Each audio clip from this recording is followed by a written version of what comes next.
La mayoría de las personas muere sin haberse conocido a sí misma ni una sola vez en la vida. Y lo más aterrador es que ni siquiera lo saben. Sé que eso suena fuerte. Quizás demasiado fuerte. Pero quédate conmigo un momento, porque lo que voy a contarte hoy no lo aprendí en un libro ni en una clase. Lo aprendí de la manera más incómoda posible, mirándome al espejo en un momento en que no me gustó nada lo que vi. Piénsalo así. Imagina que llevas años construyendo algo.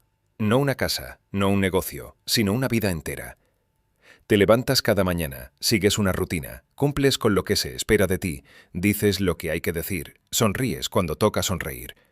Y desde afuera todo se ve bien. La gente te dice que estás bien, tú mismo te lo repites. Pero hay algo, una sensación pequeña y persistente, como el zumbido de un aparato que dejaste encendido en otra habitación, que no te deja del todo en paz. No es tristeza exactamente. No es que algo terrible haya pasado. Es más sutil que eso y por eso mismo es más difícil de ignorar.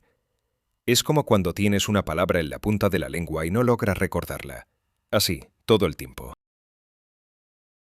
Una especie de incomodidad sin nombre que aparece justo cuando todo debería estar bien. Yo la sentí por primera vez una tarde cualquiera, sentado en el lugar donde siempre me sentaba, haciendo lo que siempre hacía. El sol entraba por la ventana de cierta manera. El café estaba tibio en mis manos, y de repente, sin ninguna razón aparente, me pregunté algo que nunca me había preguntado en serio. ¿Esto que estoy viviendo lo elegí yo, o simplemente pasó mientras yo miraba hacia otro lado? Y esa pregunta tan simple, tan silenciosa, fue como soltar algo que llevaba mucho tiempo apretado.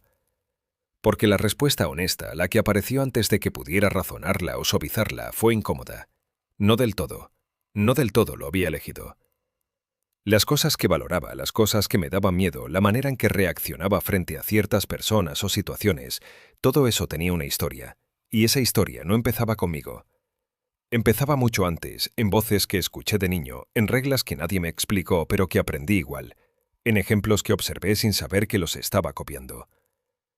Y lo más inquietante no era que esas cosas existieran. Lo inquietante era lo invisible que me habían resultado hasta ese momento. Habían estado ahí todo el tiempo, moviendo hilos, orientando decisiones, filtrando lo que yo consideraba posible o imposible para mí.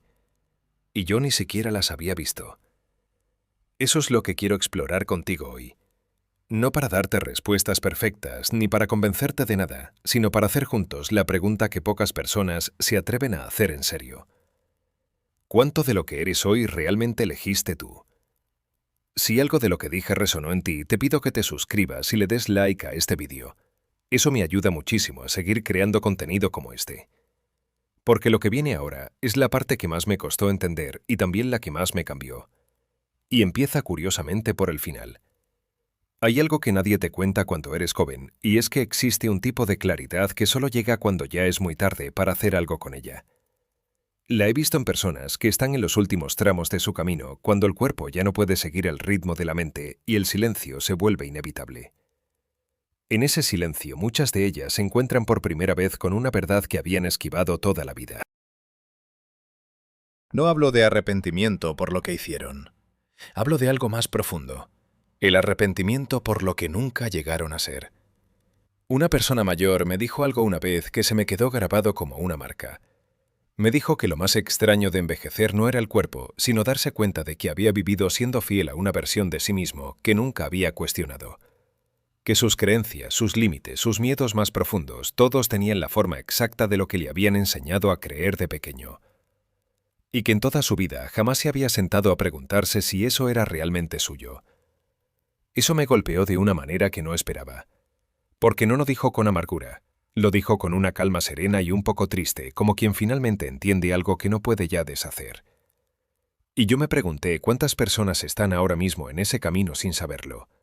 ¿Cuántas están viviendo hacia ese final sin haberse hecho esa pregunta a tiempo? Y sobre todo, ¿qué habría cambiado si alguien les hubiera dicho esto antes? Porque el punto no es el miedo al tiempo que pasa. El punto es lo que puedes hacer ahora, hoy, con esa información. Este momento en que estás escuchando esto no es casualidad.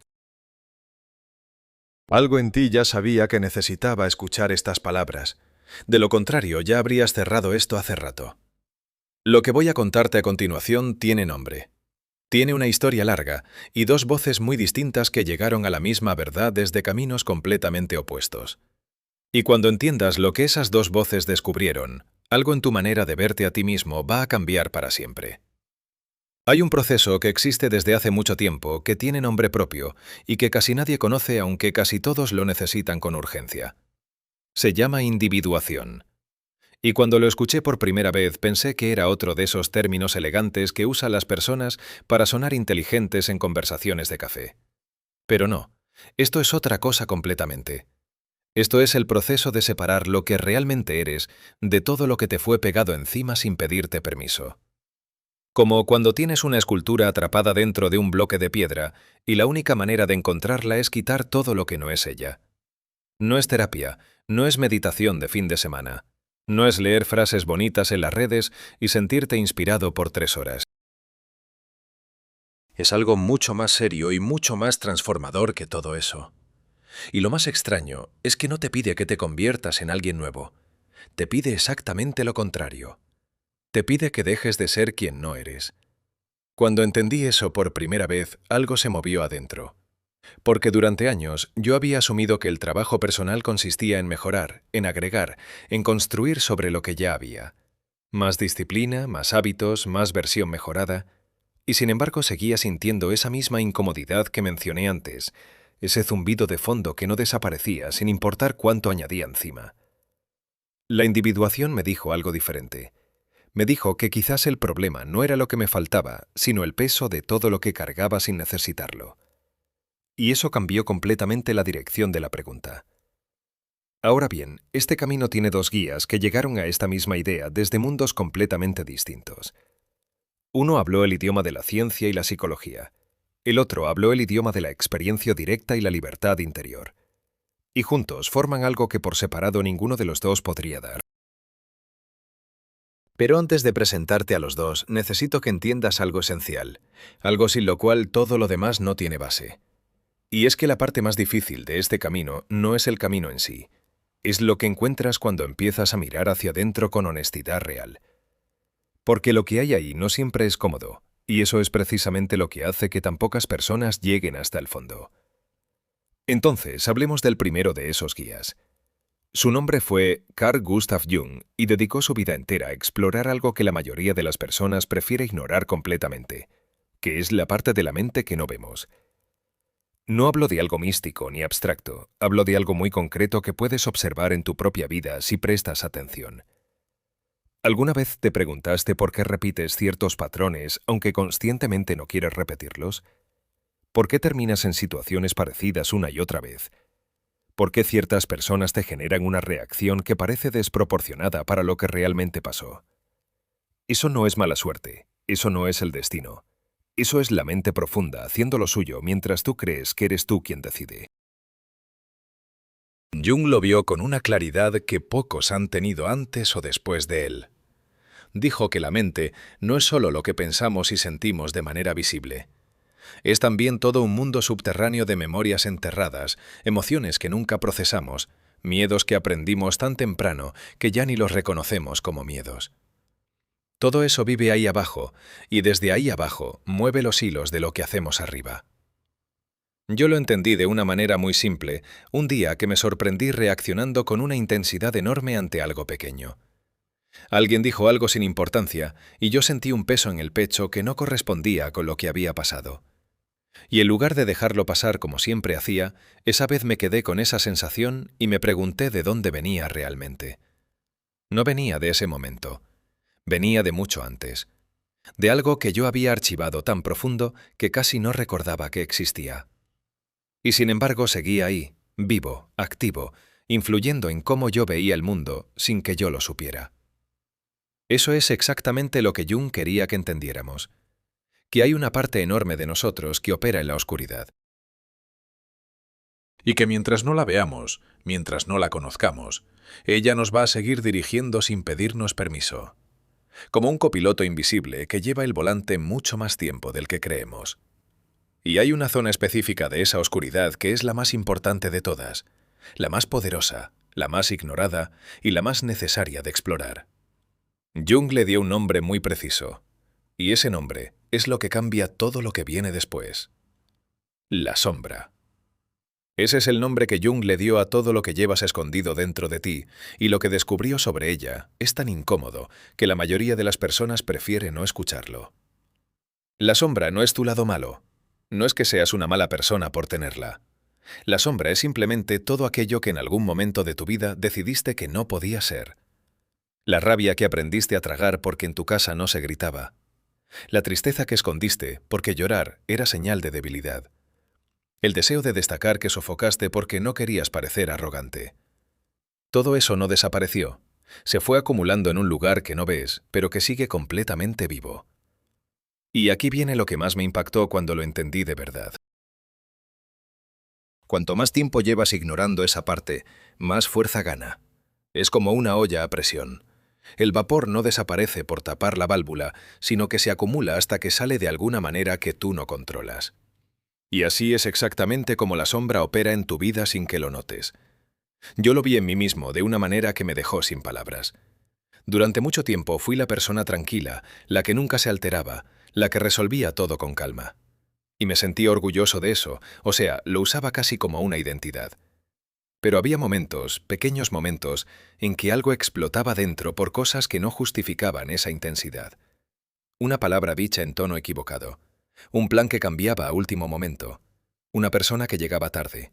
Reacciones que venían de un lugar que yo no reconocía. Eso era mi sombra asomándose. Todo lo que yo había decidido que no era yo, buscando una grieta por donde salir.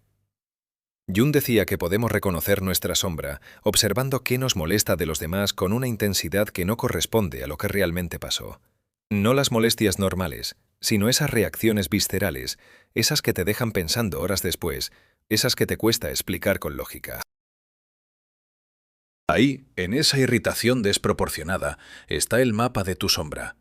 Porque lo que más nos incomoda de otro, a menudo es el reflejo exacto de lo que nosotros no nos permitimos ser. Es un espejo que no pediste y que no siempre quieres mirar. Pero es el espejo más honesto que existe. Y el camino no es eliminar la sombra. Eso es imposible y además no sería deseable. El camino es integrarla, reconocerla, darle nombre, entender de dónde viene y encontrarle un lugar dentro de ti que no destruya lo que has construido. Eso es lo que Jung llamaba el trabajo real del crecimiento interior. No añadir virtudes encima, sino bajar a buscar lo que dejaste enterrado y traerlo a la luz. Cuando empecé a hacer ese trabajo, algo cambió en cómo me relacionaba con las personas. Las reacciones desproporcionadas empezaron a disminuir. No porque las hubiera suprimido mejor, sino porque ya no necesitaban explotar. Habían encontrado un lugar donde existir de manera consciente. Y eso, créeme, se siente completamente distinto. Pero aquí viene algo que quiero que tengas presente. Todo lo que Jung describía sobre la sombra, sobre el inconsciente, sobre los patrones que no ves, operaba principalmente en el terreno de la psicología. Era un mapa brillante y muy útil. Pero había otra dimensión de este mismo problema que Jung no exploraba de la misma manera. Una dimensión más profunda, más radical, que venía de un lugar completamente diferente. Y es ahí donde entra el segundo guía del que te hablé antes. Imagina que alguien te dijera que el problema no es solo lo que llevas enterrado adentro, sino que la persona que crees ser en su totalidad es una construcción que no te pertenece. No una parte de ti. Toda la identidad. Todo el personaje. Que lo que llamas yo es en realidad una respuesta aprendida a lo que el mundo esperaba de ti desde el primer día que llegaste a él. Eso es exactamente lo que este segundo pensador planteó. Y cuando lo escuché por primera vez, no supe si sentirme liberado o completamente desorientado. Porque si tienes razón, y hay muchas evidencias de que la tiene, entonces la pregunta ya no es cómo mejorar quién eres. La pregunta es mucho más profunda que esa. Su nombre era Osho, y su manera de ver la identidad humana lo cambia todo. Desde que nacemos el mundo empieza a hablarnos. Y no hablo de palabras solamente, hablo de gestos, de silencios, de premios y castigos tan sutiles que ni los reconocemos como tales. Cuando eras pequeño y hacías algo que generaba aprobación, aprendiste que ese comportamiento era seguro. Cuando hacías algo que generaba rechazo, aunque fuera algo completamente natural en ti, aprendiste a guardarlo. No porque alguien te lo dijera con esas palabras, sino porque el ambiente lo comunicaba con una claridad que el cuerpo de un niño entiende perfectamente. Y así, poco a poco, sin darte cuenta, fuiste construyendo un personaje. Un personaje que sabe qué decir en cada situación, qué sentir que es aceptable mostrar, qué querer que está dentro de lo permitido. Un personaje tan bien construido y tan constantemente reforzado que en algún punto dejó de sentirse como un personaje y empezó a sentirse como tú. Osho lo describía de una manera que me llegó directo.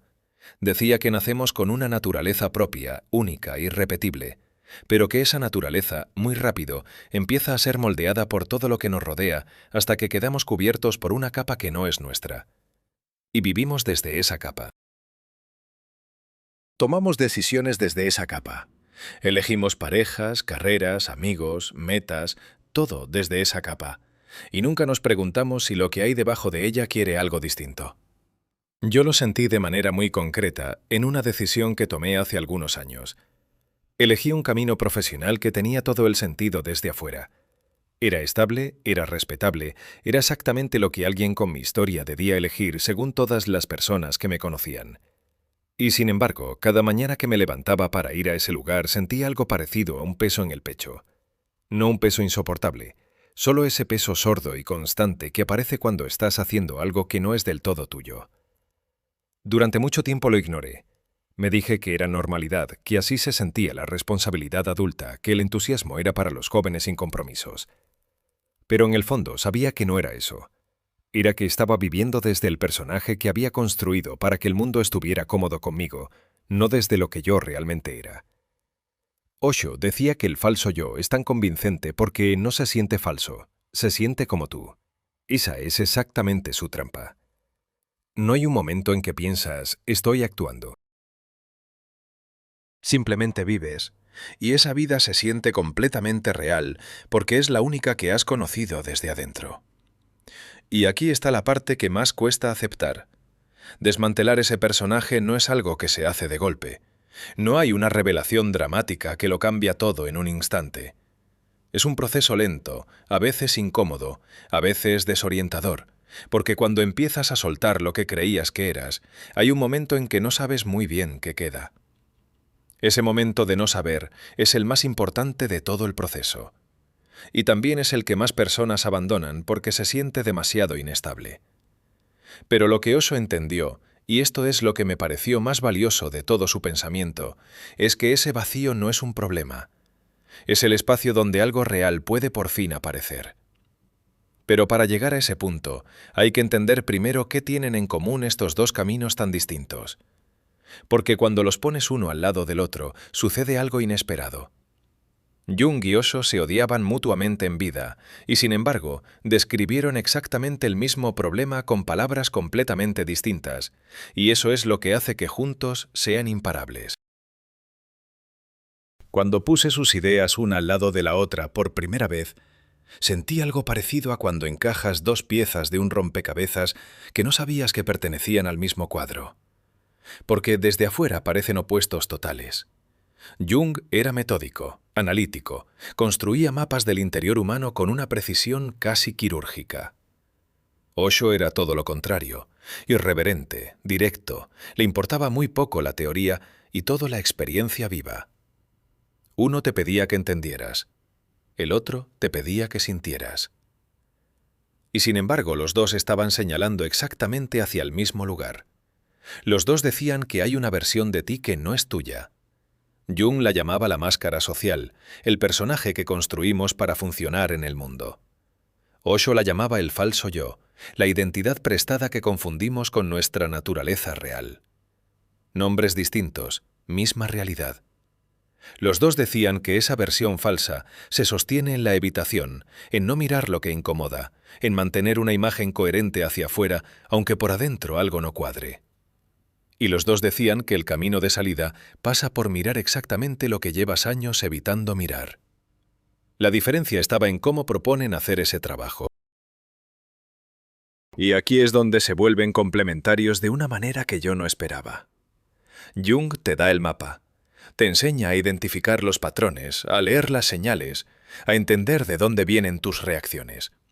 Es trabajo de arqueólogo, paciente, detallado, orientado a comprender. Osho te da la herramienta para atravesar lo que el mapa muestra, no para analizarlo, sino para vivirlo directamente, para sentirlo en el cuerpo, para soltarlo desde adentro. Uno sin el otro tiene un límite claro. Puedes entender perfectamente de dónde viene un miedo, analizarlo, trazarlo hasta su origen y seguir sintiéndolo igual, porque entender algo no es lo mismo que digerirlo. Y puedes también meditar horas y horas y soltar capas sin saber qué estás soltando ni por qué, lo cual a veces genera más confusión que claridad. Juntos, en cambio, forman algo que funciona de verdad. Yo lo experimenté de una manera muy concreta.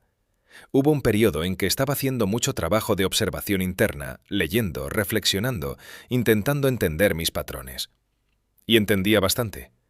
Podía explicarles a otros con cierta claridad por qué reaccionaba de ciertas maneras, pero algo seguía igual en la experiencia real. Seguía reaccionando igual, aunque lo entendiera. Lo que me faltaba era la práctica de soltar. No analizar más, sino aprender a observar sin agarrarme. Y cuando incorporé eso, cuando empecé a sentarme en silencio, no para pensar, sino para simplemente mirar lo que aparecía sin intentar resolverlo, algo empezó a cambiar de una manera que no puedo describir completamente con palabras. Pero se sentía diferente, más liviano, como si hubiera dejado de pelear contra algo que no necesitaba pelear. Eso es lo que pasa cuando usas los dos caminos juntos. Y lo más poderoso es que no necesitas elegir uno. No son excluyentes, son capas del mismo proceso. Pero entender esto conceptualmente no es suficiente, y aquí llegamos a la parte que más le interesaba a Osho y que Jung también a su manera siempre subrayó. En algún momento hay que dejar de hablar del mapa y empezar a caminar el territorio. Y eso tiene pasos concretos que cualquier persona puede empezar hoy mismo, sin experiencia previa, sin preparación especial. Porque el mayor error que comete la gente cuando se acerca a este tipo de ideas es quedarse en el nivel de lo interesante. Lo leen, lo escuchan, lo encuentran fascinante, y después siguen exactamente igual porque nunca lo tradujeron en algo que puedan hacer de verdad en su vida diaria. Y lo que viene ahora es exactamente eso. Entonces hablemos de lo práctico. Porque todo lo que hemos visto hasta ahora, la sombra, el falso yo, los patrones invisibles, el inconsciente que dirige sin pedir permiso, todo eso necesita traducirse en algo que puedas hacer con las manos, con el cuerpo, con el tiempo real que tienes disponible cada día. Y lo primero que quiero decirte es que esto no requiere horas libres, ni condiciones perfectas, ni un retiro espiritual en algún lugar apartado del mundo. Requiere algo mucho más simple y mucho más difícil al mismo tiempo. Requiere honestidad. Requiere la disposición de mirarte sin construir una historia que te proteja de lo que ves. El primer paso es el más incómodo de todos, y es empezar a prestar atención a tus reacciones, no a lo que haces, sino a lo que sientes justo antes de hacerlo. Esa fracción de segundo entre el estímulo y la respuesta donde vive todo. La próxima vez que algo te genere una reacción intensa, en lugar de seguir hacia adelante con esa reacción, párate un momento y pregúntate de dónde viene realmente. No la causa inmediata, la causa más profunda. ¿A qué te recuerda esto? ¿Cuándo sentiste algo parecido por primera vez? Eso solo, practicado con constancia, empieza a aflojar los nudos que ni sabías que tenías. El segundo paso viene de Osho y es más simple todavía, aunque igual de difícil. Siéntate en silencio durante 10 minutos al día.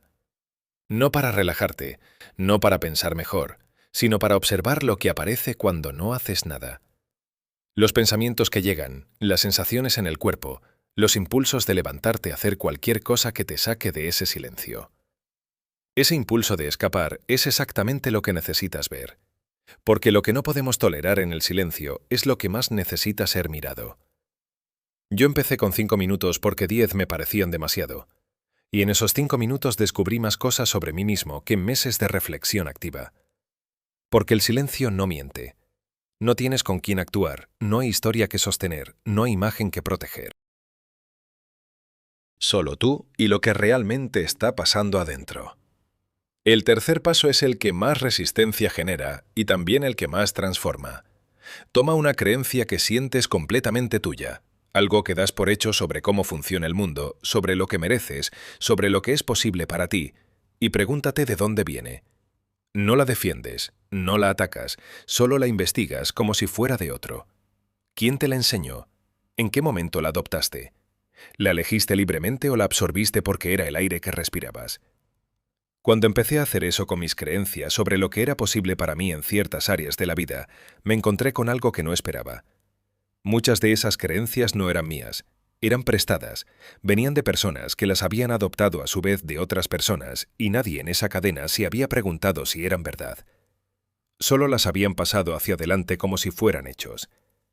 Y darte cuenta de eso no resuelve todo de golpe, pero crea una grieta, y por esa grieta empieza a entrar algo nuevo. Pero hay algo que nadie te advierte sobre este proceso, y es que hay un momento específico en el camino donde casi todo el mundo quiere parar. Un momento que se siente como retroceso, pero que en realidad es exactamente la señal de que estás avanzando. Hay un momento en este camino donde sientes que estás empeorando, y casi todo el mundo en ese punto da media vuelta, sin saber que estaba a un paso de algo que lo cambiaría todo. Lo llaman la crisis del proceso, y no es un fallo, es una señal. Cuando empiezas a cuestionar tus creencias, a mirar tu sombra, a soltar el personaje que construiste durante años, llega un punto en que el suelo bajo tus pies se siente inestable. Las cosas que antes te daban certeza ya no la dan. Los roles que antes te definían empiezan a sentirse incómodos. Y la persona que eras antes no encaja ya del todo, pero la persona que estás siendo todavía no tiene forma clara. Ese espacio intermedio es el más difícil de sostener, y también es el más importante. Yo lo viví durante un periodo que recuerdo con una mezcla de incomodidad y gratitud. Había empezado a hacer el trabajo del que hablamos antes, las preguntas sobre mis creencias, los momentos de silencio, la observación de mis reacciones, y en lugar de sentirme mejor de inmediato, me sentí más expuesto, más sensible. Más consciente de cosas que antes simplemente no veía porque no estaba mirando. Era como si hubiera encendido una luz en una habitación que llevaba años a oscuras. Y la luz no hace que la habitación sea más bonita de golpe. Primero simplemente muestra lo que hay. Y lo que hay no siempre es ordenado ni agradable. Recuerdo una noche en particular, sentado en silencio como habíamos hablado, y sintiendo una incomodidad enorme que no podía nombrar. No era tristeza exactamente, no era miedo. Era algo más parecido a la sensación de estar viendo algo que siempre estuvo ahí, pero que yo había aprendido a rodear sin tocarlo. Y el instinto era levantarme, poner música, revisar el celular, hacer cualquier cosa que rompiera ese silencio. Pero esa vez no lo hice. Me quedé. Y lo que pasó después de unos minutos no fue dramático ni revelador en el sentido cinematográfico. Fue algo más silencioso que eso. Fue simplemente que la incomodidad dejó de tener el mismo poder sobre mí. No desapareció, pero ya no me controlaba de la misma manera. La había mirado y seguía aquí, y eso solo, ese acto de no huir, cambió algo en la relación que tenía conmigo mismo. Eso es lo que nadie te cuenta sobre el proceso de la individuación. Que el momento más difícil no es una señal de que algo está mal. Es la señal más clara de que algo está funcionando. Porque lo que se resiste más, lo que genera más impulso de escapar, es exactamente lo que más necesita ser visto. Jung lo sabía, Osho lo sabía. Y cualquier persona que haya transitado este camino con honestidad lo confirma. El crecimiento real no se siente como expansión desde el principio. A veces se siente primero como encogimiento, como exposición, como quedarse sin las defensas que antes usabas sin darte cuenta de que las usabas. Y la valentía que se necesita en ese momento no es la valentía dramática que vemos en las películas. Es una valentía mucho más discreta y mucho más real. Es la valentía de quedarse sentado cuando el instinto dice «levántate». De seguir mirando cuando el instinto dice «mira hacia otro lado». De sostenerse en la inestabilidad sin apresurarse a construir una nueva certeza encima. Porque si te apresuras a llenarlo con algo nuevo antes de que el proceso termine, solo estarás cambiando un personaje por otro, y el trabajo empezaría de nuevo desde el principio. Lo que viene después de ese momento, si te quedas, si no huyes, es algo que es muy difícil describir con exactitud, pero que cualquier persona que lo haya vivido reconoce de inmediato cuando lo escucha. Y es precisamente de eso de lo que necesito hablarte ahora, en esta última parte, porque es lo que hace que todo este recorrido valga la pena. Entonces llegamos al final de este recorrido, o mejor dicho, llegamos al punto desde donde empieza el verdadero. Porque la individuación no es algo que termina. No hay un día en que te despiertas y piensas, ya llegué, ya soy quien soy, ya no queda nada por descubrir. No funciona así. Es más parecido a aprender a escuchar música de verdad después de años de tener el volumen demasiado bajo. No es que antes no hubiera música, es que ahora la puedes oír con una claridad que antes no tenías. Después de ese periodo de inestabilidad del que hablé, después de quedarme en el silencio cuando quería escapar, empezó a pasar algo que al principio no supe cómo nombrar. Las decisiones que tomaba empezaban a sentirse diferentes, no más fáciles necesariamente, pero más mías, como si vinieran de un lugar más profundo y más honesto que el de antes. Elegí cosas que desde afuera quizás no tenían tanto sentido como las que había elegido antes. Solté cosas que desde afuera parecían valiosas, pero que adentro se sentían como peso. Y lo más sorprendente de todo fue que las personas a mi alrededor lo notaron antes de que yo lo verbalizara. No porque yo se los dijera, sino porque algo en la manera de estar presente había cambiado. Eso es lo que la individuación hace cuando la dejas trabajar de verdad. No te convierte en una versión mejorada del personaje que eras. Te devuelve algo que siempre fue tuyo, pero que llevaba años tapado debajo de capas de expectativas, miedos aprendidos y creencias que no elegiste. Te devuelve una manera de habitar tu propia vida que se siente genuina desde adentro, no solo coherente desde afuera. Y aquí está la cosa más importante que aprendí de todo este proceso, la que más me costó aceptar y la que más me liberó cuando por fin lo hice. No se trata de construir, se trata de recordar.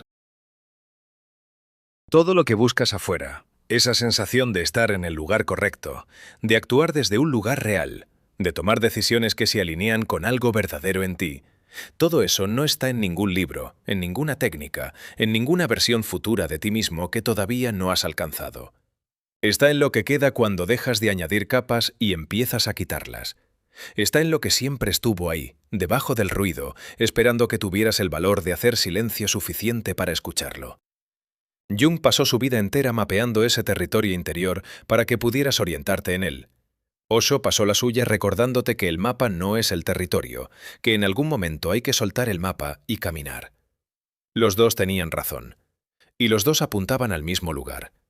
El único momento en que puedes empezar es este. No cuando tengas más tiempo, no cuando las circunstancias sean mejores, no cuando te sientas listo. Porque esperar estar listo es exactamente la estrategia que usa el personaje construido para protegerse de ser cuestionado. La pregunta que te dejo no es fácil, y te pido que no la respondas rápido, sino que te la lleves contigo y la dejes trabajar adentro. Si mañana tuvieras que actuar desde lo que realmente eres, sin considerar lo que esperan de ti, sin el peso de las creencias que absorbiste sin elegirlas, ¿qué cambiaría en tu vida? Escríbelo en los comentarios, no para mí, para ti. Porque a veces poner en palabras lo que llevas callado dentro es el primer acto real de todo este proceso.